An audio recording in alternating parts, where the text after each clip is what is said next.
Happy Monday! It's Janet from my Barnyard View, and I have a whole bunch of new books for you this week. No Moon, No Milk. This is a story about a bossy cow, and it makes me think of when I was a little girl and my dad would call the cows to come in from the pasture. He would yell, "Here boss, here boss." It made me think of the word bossy. Let's see if this cow really is bossy, and let's see if she gets her way. No Moon, No Milk by Chris Babcock, illustrated by Mark Teague. When Rob came to milk his cow one early morning, he found that her udder was dry and her eyes were wet. "Martha, you're crying. Are you sick?" Rob asked. "Yes, sick of being a cow. It's eat grass, get milked. Eat grass, get milked." Martha drew in a quivering breath.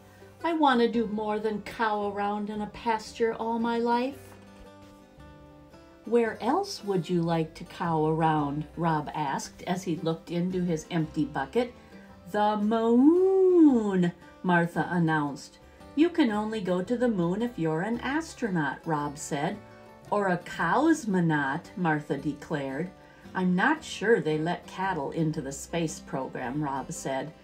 "My great-great-grandmother jumped over the moon. If she can jump it, I can walk it." "But I never promised you the moon," Rob said. "Now do me a favor and let down some milk." Martha shook her head back and forth, flinging her tears through the air. "No moon, no milk," she bellowed. But Rob knew there was no way to take Martha to the moon, so he took her to Venice Beach in Southern California instead. "Hang 10, Martha," Rob shouted. "Did you know there's not a drop of water for surfing on the moon?" "Cows don't surf," Martha said. I know, Rob said. "No moon, no milk." "No moon, no milk," Martha confirmed. But Rob knew there was no way to take Martha to the moon, so he took her to Crater Lake National Park in Oregon instead. "Look, Martha, a real crater," Rob said.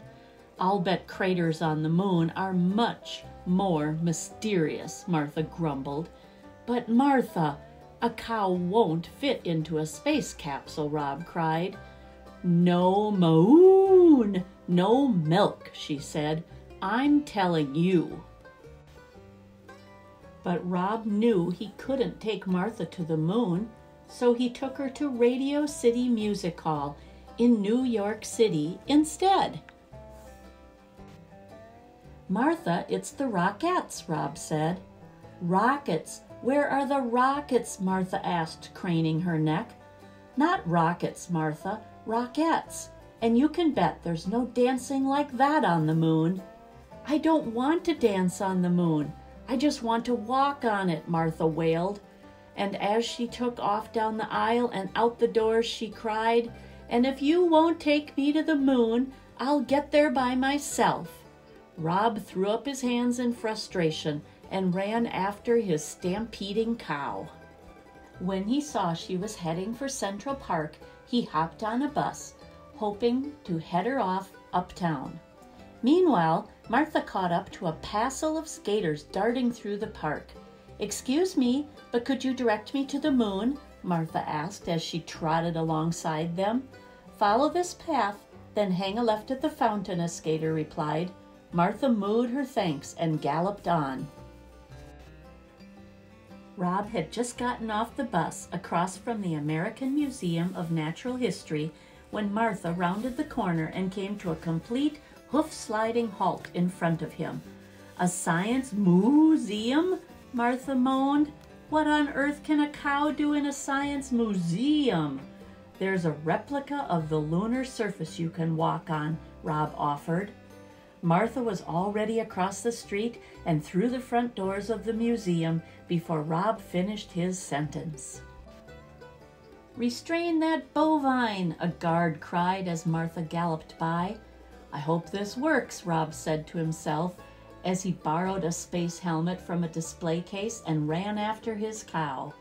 Lunar surface. Meanwhile, Martha had lost the guard in the domesticated animals exhibit. "I swear I saw a cow run through here," the guard exclaimed to the curious onlookers. As soon as the crowd and the guard had disappeared, Martha headed for the moon. Rob was waiting for her there with the space helmet. "I pronounce Martha Bovine a true cosmonaut," Rob said as he slipped the helmet on her head. Then Rob unhooked the red rope that hung across the path to the lunar surface and bowed. As Martha put her first hoof on the moon, she said, "One small step for cow, one giant leap for cow kind." Martha had walked all the way over to where the American flag was planted when the guard finally found her. "Cow on the moon! Cow on the moon!" the guard shouted. "Back to Earth, Martha!" Rob yelled, and they both ran through the museum and out the back exit, leaving the breathless guard far behind. "So how was it to cow around on the moon, Martha?" Rob asked as he squirted milk into his bucket the very next morning. "Oh, it was okay," Martha said. "Okay?" Rob exclaimed. "Just okay?"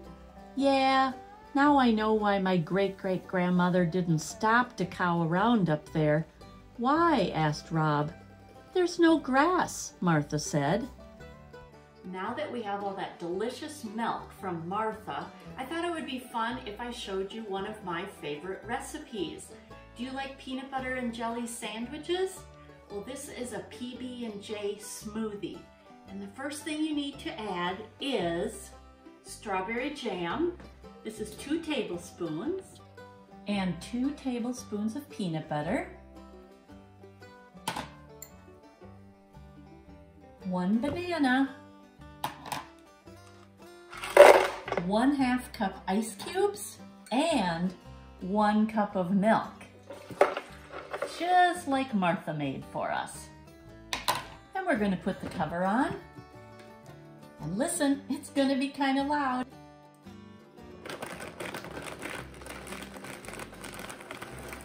And once it's all blended together, oh, I can smell the peanut butter. Enjoy, and I'll see you tomorrow.